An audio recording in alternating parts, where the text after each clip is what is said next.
Houthi विद्रोहियों पर America की कड़ी चेतावनी का भी कोई असर नहीं पड़ रहा है। दरअसल अमेरिका, ब्रिटेन और जापान सहित कुल 13 देशों ने एक संयुक्त बयान जारी कर हूती विद्रोहियों को चेतावनी दी कि अगर उसने लाल सागर में जहाजों पर हमला नहीं रोका तो उसे गंभीर परिणाम भुगतना होगा।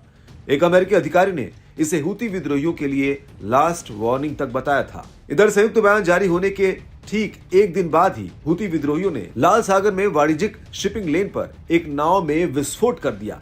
लाल सागर में व्यापारिक जहाजों पर हमलों की शुरुआत के बाद से हूती विद्रोहियों द्वारा इस तरह के मानव रहित हथियारों का उपयोग करने का ये पहला मामला बताया जा रहा है। हालांकि इस विस्फोट में किसी भी जहाज को नुकसान नहीं पहुंचा, लेकिन ब्रिटिश अखबार फाइनेंशियल टाइम्स ने किसी भी तरह का नुकसान न होने के बावजूद इस घटना को अमेरिका के लिए चुनौती बताया है। इस हमले को लेकर और हूती विद्रोहियों को दी गई अमेरिकी चेतावनी से जुड़े एक सवाल के जवाब में अमेरिकी अधिकारी जॉन किर्बी ने अपनी चिंता और प्रतिबद्धता जाहिर की।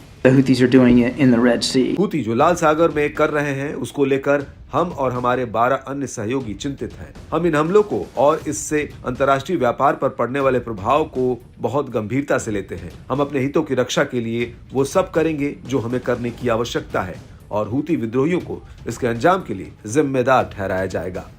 आपको बता दें कि हूती विद्रोहियों द्वारा लाल सागर में जहाजों पर हमले के चलते कुछ शिपिंग कंपनियों ने लाल सागर के रास्ते को छोड़ दिया है। कुछ जहाज अफ्रीका के रास्ते अपनी वाणिज्यिक यात्रा कर रहे हैं।